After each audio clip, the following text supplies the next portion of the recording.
आदरणीय उपराष्ट्रपति जी,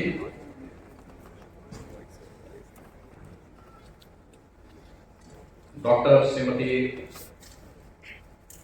सुदेश धनखड़ जी, प्रदेश की आदरणीय राज्यपाल श्रीमती आनंदीबेन पटेल जी, प्रदेश सरकार में मेरे सहयोगी मंत्री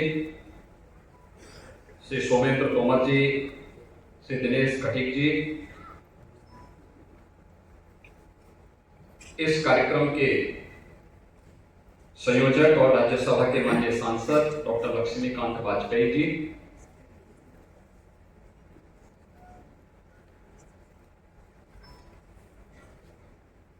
सचिव आयुष मंत्रालय भारत सरकार वैद्य राजेश कोटेचा जी, आचार्य बालकृष्ण जी, सचिव आयुर्वेद विद्यापीठ श्री वैद्य देवेंद्र त्रिगुणा जी, मनोज नेसारी जी, आज के इस कार्यक्रम में उपस्थित सभी माननीय जनप्रतिनिधिगण, देश और प्रदेश के अलग अलग अंचलों से यहाँ पर उपस्थित आयुर्वेद के सभी हमारे विशेषज्ञगण और उपस्थित भाइयों बहनों, मैं देश के आदरणीय उपराष्ट्रपति जी का और उनकी धर्मपत्नी आदरणीय डॉक्टर सुदेश धनखड़ जी का अपने ऑफिशियल विजिट में प्रथम बार उत्तर प्रदेश आगमन पर उत्तर प्रदेश वासियों की ओर से हृदय से स्वागत करता हूं।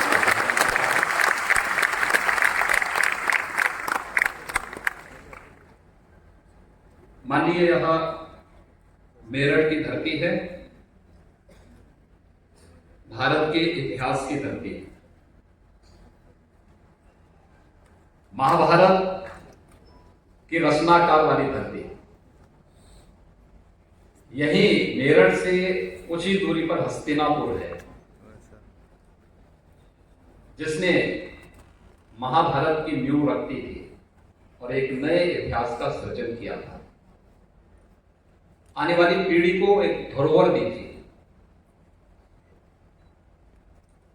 जिसने इस घोषणा भी की थी कि धर्म, अर्थ, काम और मोक्ष जो चार मानवीय पुरुषार्थ हैं, इनसे संबंधित जो कुछ भी है वह इस ग्रंथ में है, जो इसमें नहीं वह अन्यत्र कहीं नहीं है और उद्घोष करने वाली धरती है। देश की आजादी के प्रथम स्वतंत्र समर का उद्घोष करने वाली क्रांति धरा है।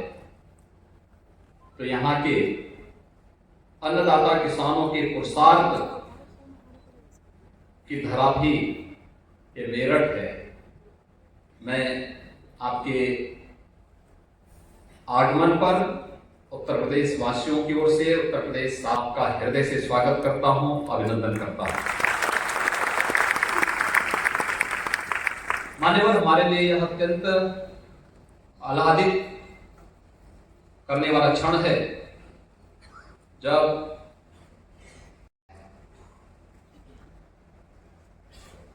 भारत की परंपरागत चिकित्सा पद्धति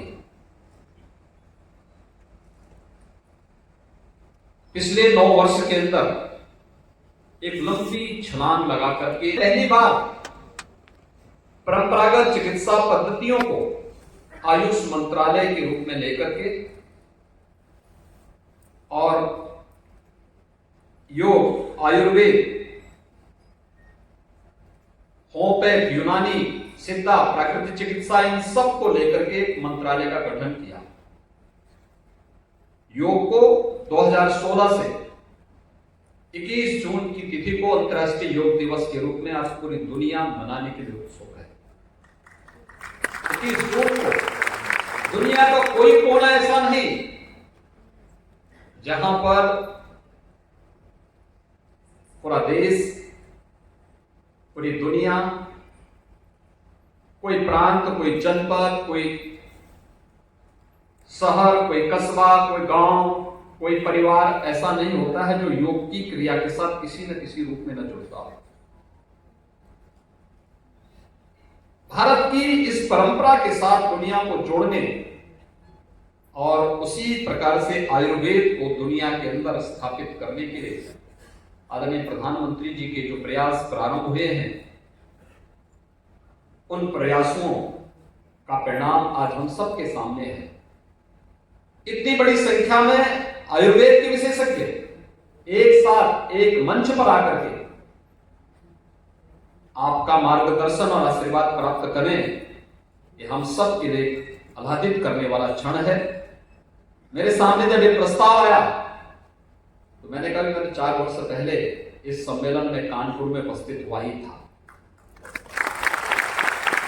डॉक्टर वाजपेयी जी ने जब ये बात मेरे सामने रखी तो मैंने कहा देखो, इसमें सबसे उपयुक्त पात्र इस कार्यक्रम के उद्घाटन के होंगे हमारे देश के आदरणीय उपराष्ट्रपति जी, और उपराष्ट्रपति जी को इस कार्यक्रम में हम लोग आमंत्रित करके इस कार्यक्रम को एक नई ऊंचाई प्रदान करके अपने लक्ष्यों को प्राप्त करने की दिशा में आगे बढ़ेंगे, जो आदरणीय प्रधानमंत्री जी ने हम सबके सामने प्रस्तुत किए हैं। और आज इस आयुर्वेद सम्मेलन के उद्घाटन कार्यक्रम में आपकी उपस्थिति इन सभी आयुर्वेद के विशेषज्ञों को प्रफुल्लित कर रहा है, उन्हें एक नई उड़ान के लिए तैयार कर रहा है। और इसलिए मैं इस आयुर्वेद सम्मेलन के अवसर पर क्रांतिधारा मेरठ में भारत की पौराणिक और ऐतिहासिक पृष्ठभूमि की इस धरा पर मैं इन सभी आयुर्वेद के विशेषज्ञों की ओर से आपका हृदय से स्वागत करता हूं, अभिनंदन करता हूं। सहायक कौशिक जी, वैद्य हरिदत्त जी, वैद्य कृष्णलाल वाजपेयी जी, वैद्य मुरारीलाल शर्मा जी, वैद्य पशुपतिनाथ जी, वैद्य विष्णुदत्त शर्मा जी ने इस पूरे क्षेत्र में आयुर्वेद के माध्यम से आयुष की जिस पद्धति को आगे बढ़ाने का कार्य किया था, अत्यंत अभिनंदनीय है। और राष्ट्रपति जी के मानद यूनानी चिकित्सक, पद्म पुरस्कार से सम्मानित हकीम सैफुद्दीन जी की भी धरती यही मेरठ रही है, यही मेरठ से उनका जुड़ाव रहा। 3 दिवसीय जो आयुर्वेद महासम्मेलन आज से प्रारंभ हो रहा है, आयुर्वेद की विभिन्न विधाओं को लेकर के यहाँ पे चर्चाएं होंगी, उनके द्वारा जो बेस्ट प्रैक्टिसेस हैं उनके बारे में अवगत कराया जाएगा। इस दिशा में जो नए शोध हो रहे हैं इसके बारे में भी अवगत कराया जाएगा, और कैसे हम आयुर्वेद को, योग, आयुर्वेद, प्राकृतिक चिकित्सा, इन सब को हम हेल्थ एंड वेलनेस सेंटर के आदरणीय प्रधानमंत्री जी के इस अभियान के साथ जोड़ करके हेल्थ टूरिज्म के एक उत्कृष्ट केंद्र के रूप में विकसित कर सकते हैं। इन सभी मुद्दों को लेकर के 3 दिनों तक यह महासम्मेलन यहाँ पर होने जा रहा है। इस सम्मेलन के माध्यम से आज मैं अवगत कराना चाहता हूं कि आदरणीय प्रधानमंत्री जी ने 9 वर्ष पहले आयुष मंत्रालय के गठन के साथ जिस भारत की परंपरागत चिकित्सा पद्धतियों को प्रोत्साहित करने के लिए कार्यक्रम आगे बढ़ाए थे, आज उसी का परिणाम है कि उत्तर प्रदेश के अंदर हमारे पास 3,959 आयुष चिकित्सालय संचालित हैं, जिनमें आयुर्वेद के 2,110, होम्योपैथ के 1,584, यूनानी के 254 चिकित्सालय हैं तथा 50 बेड के 11 एकीकृत आयुष चिकित्सालयों के माध्यम से भी प्रदेश के अलग अलग क्षेत्रों में हम संपूर्ण आरोग्यता के लक्ष्य को प्राप्त करने की दिशा में कार्य कर रहे हैं। 105 आयुष महाविद्यालय उत्तर प्रदेश के अंदर वर्तमान में कार्यरत हैं, जिनमें 79 महाविद्यालय आयुर्वेद के, 15 यूनानी के और 11 होम्योपैथी के भी महाविद्यालय वर्तमान में उत्तर प्रदेश के अंदर कार्यरत हैं। और उत्तर प्रदेश आज अपना पहला आयुष विश्वविद्यालय का संचालन भी प्रारंभ कर चुका है, जिससे इस सत्र में उस विश्वविद्यालय में अपने कार्य को आगे बढ़ा रहा है। वहां के कुलपति प्रोफेसर नीति सिंह जी भी आज इस कार्यक्रम में यहाँ पर उपस्थित रहे हैं। मुझे बताते हुए प्रसन्नता है कि प्रदेश लगातार अपनी परंपरागत इन चिकित्सा पद्धतियों को प्रोत्साहित करने के लिए पूरी प्रतिबद्धता के साथ कार्य कर रही है। मेरा आप सबसे अपील होगा, हमें स्वयं भी अपने आप पर गौरव की अनुभूति करनी चाहिए। देखिए, जब तक आप स्वयं भी इसके बारे में इसका एहसास नहीं कराएंगे, आपकी गौरव की अनुभूति कोई दूसरा करा पाएगा, इसमें कठिन होता है। और खासतौर पर मैंने एक बार अभी 2 वर्ष पहले मैंने एक बार 100 बीएमएस के बच्चों को अपने पास अपने मुख्यमंत्री आवास पे आमंत्रित किया था। उनसे मैं सामान्य बातचीत कर रहा था। मैंने उनका परिचय दिया। मैंने उनसे पूछा कि आखिर आयुर्वेद में ही आप क्यों प्रवेश किए हैं? आप चिकित्सक बनना चाहते रहे होंगे तो हो सकता है और भी विधाएं थी, एलोपैथ में आप जा सकते थे, और भी बहुत सारी चीजें हैं। मैं देख करके आश्चर्यचकित था। 100 में से 94 बच्चों ने कहा कि साहब हम आयुर्वेद में नहीं, हमारी रुचि तो एलोपैथ में थी, लेकिन चूंकि वहां प्रवेश नहीं हुआ इसलिए हमने यहां एडमिशन। 4 ऐसे थे जिन्होंने कहा कि आयुर्वेद में हमारी रुचि थी और इसलिए हमने आयुर्वेद में बीएमएस की, उसमें हमने प्रवेश लिया है और इस फील्ड में आगे बढ़ना चाहते हैं।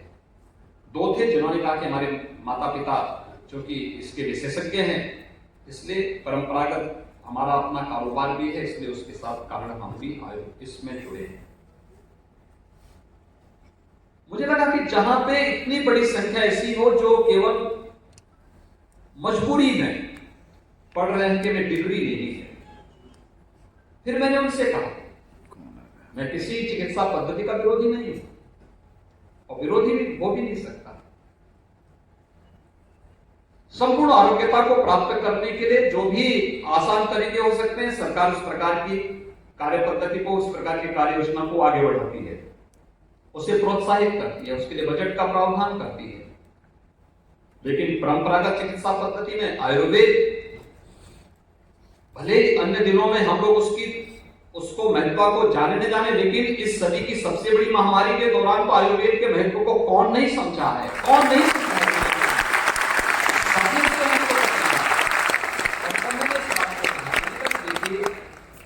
एलोपैथ के डॉक्टर अच्छे डॉक्टर होते हैं, लेकिन अगर कोई एक एमबीबीएस की डिग्री लेता है, एमबीबीएस की डिग्री लेने के बाद उसके पास केवल एक जरिया होता है कि अपना तो प्रैक्टिस करे, सरकारी नौकरी करे। और जो एमबीबीएस करने से नहीं होगा, एमबीबीएस के बाद उसको पीजी करना होता है, फिर पीजी के बाद भी अब तो जब तक वो सुपर स्पेशलिटी की डिग्री नहीं लेगा, तो इन सबको लेने में उसको 12 से 15 साल लग जाते हैं। 12 से 15 वर्ष के बाद तब वह एक योग्य शिक्षक होता है। एक एमबीबीएस अगर अपना हॉस्पिटल खोलेगा तो चलाना उनके लिए दिक्कत हो जाएगी, लेकिन एक बीएमएस डॉक्टर अगर चाहें तो अपना एक हेल्थ एंड वेलनेस सेंटर को बहुत अच्छे ढंग से चला सकता है, योग के साथ जोड़ करके, प्राकृतिक चिकित्सा के साथ जोड़ करके, और खास करके पद्धतियों को अपना करके बहुत अच्छे ढंग से चला सकता है। एक बीएमएस डॉक्टर सरकारी नौकरी भी उसके लिए हमेशा तैयार है, और सरकारी नौकरी के अलावा अगर वो चाहता है कि नहीं, मुझे अपने अन्नदाता किसानों के साथ अपने आप को जोड़ना है, तो वह एफपीओस का गठन करके, एफपीओस के माध्यम से मेडिसिनल प्लांट की खेती करवा करके हजारों किसानों के जीवन में उनकी आमदनी को कई गुना बढ़ाने में योगदान दे सकता है और इस पद्धति को भी आगे बढ़ाने में योगदान दे सकता है। आपके यहां तो डिग्री एक, लेकिन उपयोग अनेक है। जहां डिग्री एक और काम भी एक ही है, वह ज्यादा महत्व है या डिग्री एक और काम अनेक? तो मैंने कहा, ये तो आपके लिए इतनी अवसर है, इस अवसर के बाद में गौरव की अनुभूति नहीं कर पा रहे तो कोई दूसरा नहीं करवाएगा हमें। और मेरी आप सबसे अपील होगी उत्तर प्रदेश तो आयुर्वेद की धरती है, भगवान धन्वंतरी की धरती है। आयुर्वेद के जनक इसी धरती में पैदा हुए।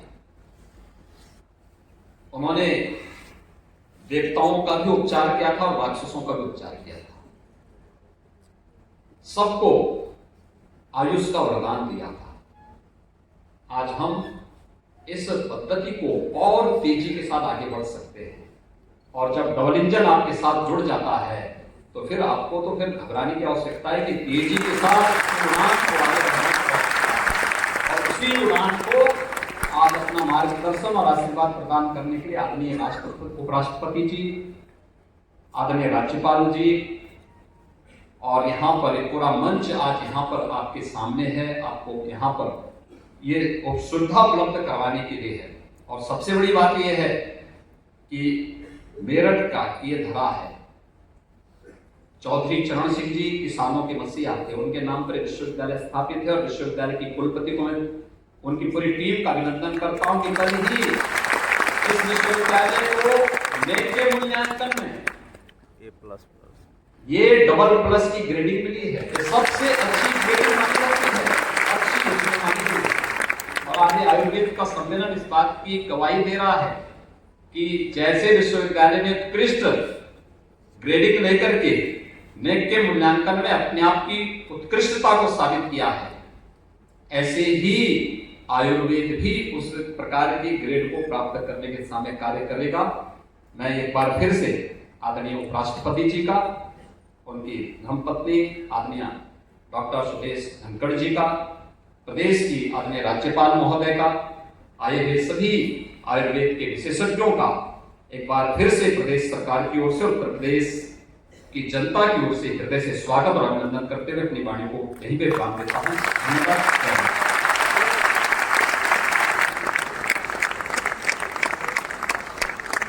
आप सभी स्वयं आयुर्वेद के